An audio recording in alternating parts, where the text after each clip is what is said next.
Hey, welcome to another episode of Have Shirts, Will Travel with Wendell.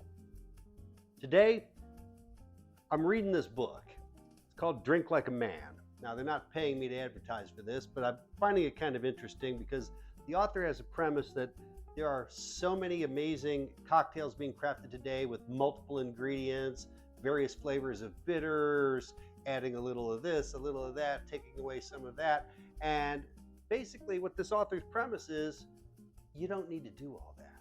Drink Like a Man runs down a list of all the classic cocktails and really breaks it down to the simple basic ingredients. And sometimes I like to think I'm a simple basic guy. So we're going to make a Manhattan based on this. And I really like this because I've played with Manhattans a long time. It's one of my favorite drinks. I've experimented with all kinds of variations on it. And this really goes back to the basics. So we're going to make this basic version of the Manhattan, and then maybe we're going to play with it a little bit. But you know what? First, let me tell you a little bit about this shirt.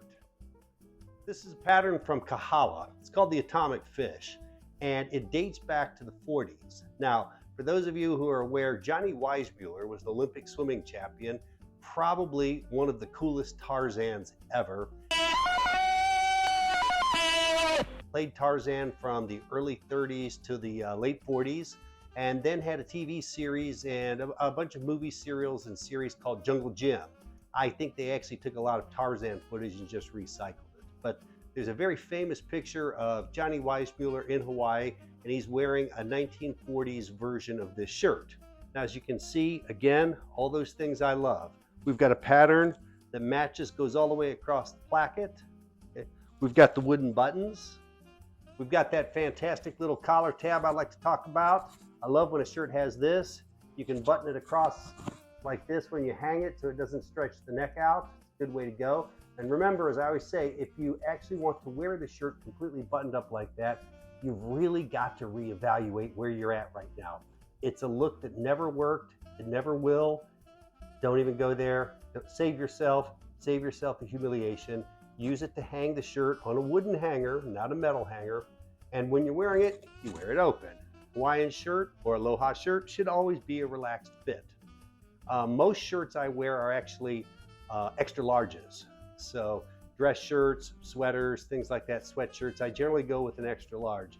With my Aloha shirts, I order a large because generally speaking, traditional Aloha shirts are cut larger, so they have a looser fit. And that way they flow, they breathe, it's a lot nicer in a tropical climate than something that's clingy and sticking to your body. So I have found that while I would normally wear an extra large shirt, in an Aloha shirt, I go with a size large. So it's a tip to know. Again, I'll come to the camera a little bit, let you get a good look at this. We've also got some pictures we're going to post. You can see it's got these fantastic fish. This is coming out of that whole, actually this was starting that atomic moment. If you've ever heard of atomic living, atomic houses, the whole atomic thing, and it fell into this sort of pop culture, kitschy sort of thing. These do have a definite Japanese influence in the patterns, and like I said, we'll try and find a historic photo of Johnny wearing that shirt. It's not 100% the same, it is 95% the same. Kahala did a great job recreating this. Kahala is another one of those brands that I really like. They've been around since 1936. They and Kamehameha were actually partner companies. I'm not sure how that all started. There's a history somewhere, but either of those shirts, when you buy them, you'll see a tag and it will say established 1936. Whether you go with Kamehameha or Kahala, I don't think you're going to be disappointed. We've got the match placket.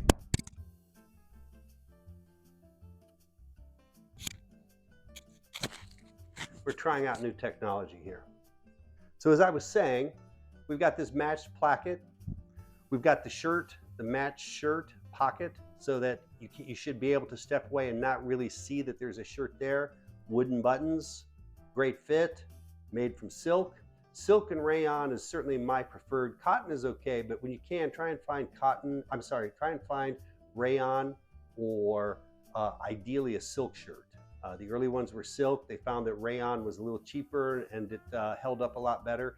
Rayon fit shirts. I really love, there's several companies that did fantastic stuff with rayon in the 90s.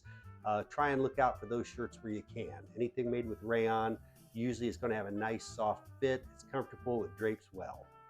So let's talk about this Manhattan. The book says, and I quote, in a mixing glass, you're going to combine 2 ounces of rye, 1 ounce of sweet vermouth, a couple dashes of bitters. That is your basic drink, and you will see all sorts of variations on this. I like this. I like rye. Rye is underappreciated. It's been around as long as bourbon has, arguably before that. Usually, the bourbons that I prefer will have a certain amount of rye in their mash bill. Rye adds a little spice to the drink. So I think I've always felt that rye was just a little heftier. Bourbon is wonderful, but it's a little on the sweet side. So I like a little spice that you get from rye. Traditionally, the Manhattan was made with rye. So we're going to start with this. So we're going to go with, as the book says, let me remind myself, bookmark says, spend more, save more. That's really not a thing. Spend more, you don't save more. Back to this, 2 ounce versus 1 ounce. All right, so the simple way to remember this is twice as much rye as vermouth. Again, we use a sweet vermouth in this. Well, I've got this Molly Pratt. It's not bad. It's a sweet vermouth. But I'm going to start with this Kentucky straight rye. Now, something to look for is when you see on that label straight, and we'll show you, look for this straight in bourbon or rye. What that means is they have not put in additives or flavorings, things like that, to kind of change the approach. You're ultimately getting the original mash bill. It was distilled, aged in those oak barrels, and this is the flavor that comes out. So they haven't done anything to sort of trick you into that, into thinking you've got some sort of a flavored thing that is just not true to the profile. So I always look for a straight rye. So we know it's 2 parts to 1 part. So we're going to do 2 ounces of rye. As I've said many times, you should not be using a cocktail shaker for this. Cocktail shaker is a wonderful thing. It's a great invention and it has its place. The book actually mentions this, and I'll bring this up later, but we're going to use the cocktail glass. I'm sorry, the cocktail mixing glass. So we take that. We're going to add 2 ounces of rye. We're going to add 1 ounce sweet vermouth.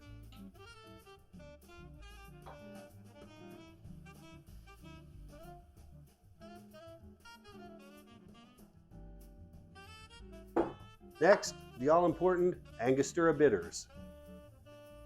We're going to throw in a couple dashes of that. Gives a little flavor, a little color, a little texture. Okay. We're going to stir this. Now, the book actually comments that if you really like a cloudy drink with a frothy foam at the top, like a beer with a nice head on it, by all means, use a cocktail shaker. But we're not going to do that, are we? So we're going to add to this a little bit of cracked ice.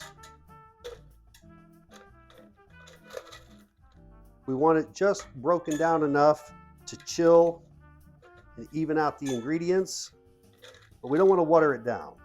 So those started out as really big ice cubes. Somewhere in my travels, I came up with this great gadget. It's some sort of meat tenderizer tomahawk. I guess if you're in some sort of Armageddon situation, but you still want to have a cultivated meal, you've got a weapon, but you can also tenderize meat. What I like to do is take those really large fat ice cubes, cover it under a cloth, hammer it 3 or 4 times, get that cracked ice going. So we're going to stir this really well. Now, all important, got this chilled glass. You always want to use a chilled glass. Now we've stirred it, so we haven't muddled this.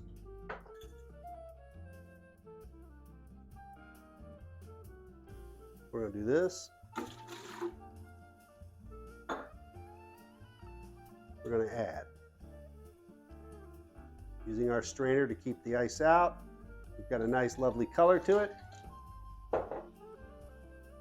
The book says garnish with a lemon peel.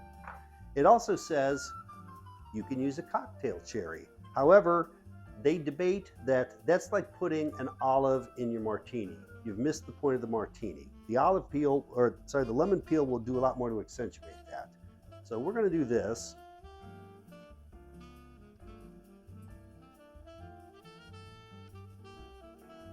Get a nice hefty piece of lemon peel. I always like to trim that up a little bit.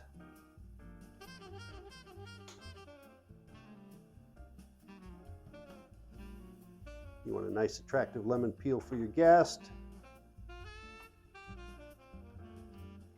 And then I'm going to take it.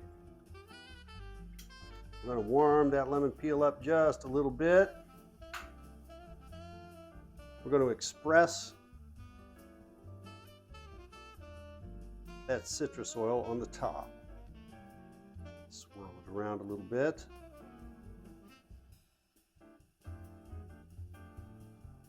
And now what we've got, classic Manhattan. Let's try this out.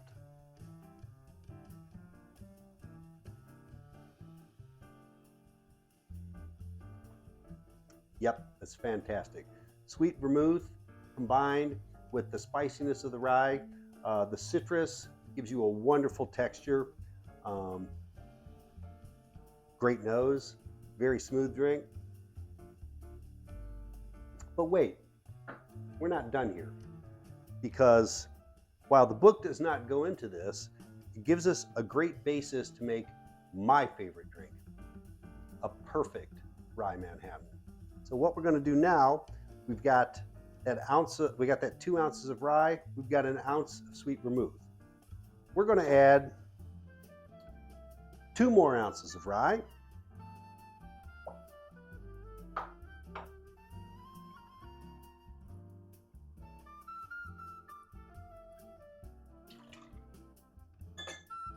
And this time, instead of that sweet vermouth, we're going to use dry vermouth.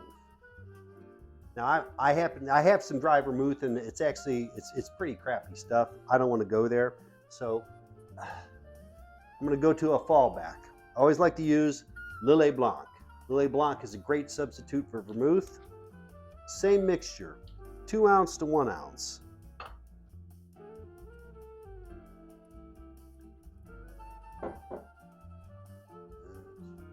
Yep, 2 ounce to 1 ounce.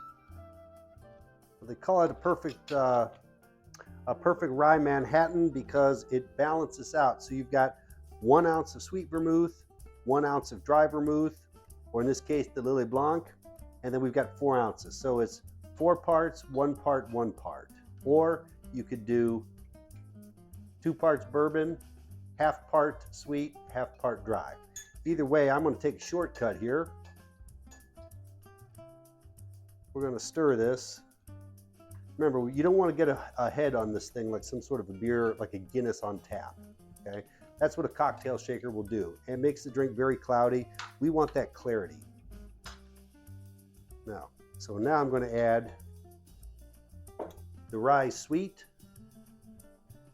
and the rye dry combination. But, you know, there's something called aesthetics. Now, the author makes a great point. The cherry starts taking away from what you're trying to accomplish. You know what, I better do 1 more of these. I might have forgotten to do that, so I'm going to add an extra dash of bitters to account for the second pour. But the Manhattan is a very elegant drink. You're wearing a badass shirt like this, okay? Your drink has to tell a different story. So, something like this adds just a little bit of elegance.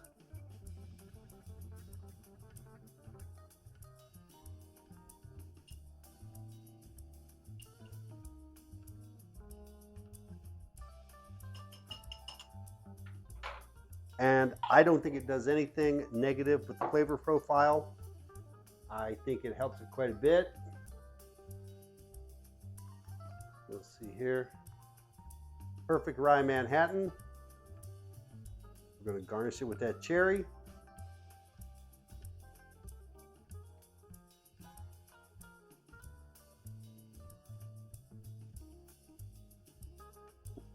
And that's something I can drink all night. Matter of fact, I think I once did drink it all night. It probably didn't end as well as I would have liked to think it ended, but it's a fantastic drink. Again, you've got those basics. 1 part alcohol, 1 part vermouth. Double your alcohol, double your vermouth, but go from sweet, add a sweet and a dry. And I think the cherry gives it a great look. It doesn't change the flavor profile. It doesn't oversweeten it. I've seen a lot of bartenders who will actually put some of the cherry juice in the bottom. What that does, it gives you a little dark layer at the bottom as it settles. Looks great, but I would agree with the book. It changes the profile. That's not what we're here for. We're not here for cherry juice. We're not here for orange juice. Okay? We're here to drink this rye, and we want to accent it with these dry and sweet wines. Again, when you're wearing a shirt like this, you've got to evoke some level of class. You want to do it in a classic drink. The Manhattan has been around more than 100 years. There are many variations on it. People play with them all the time. You can, but always start with the basics. Yeah, really do like that drink. I hope you enjoyed this episode. It's been another episode of Have Shirts Will Travel with Wendell. Cheers.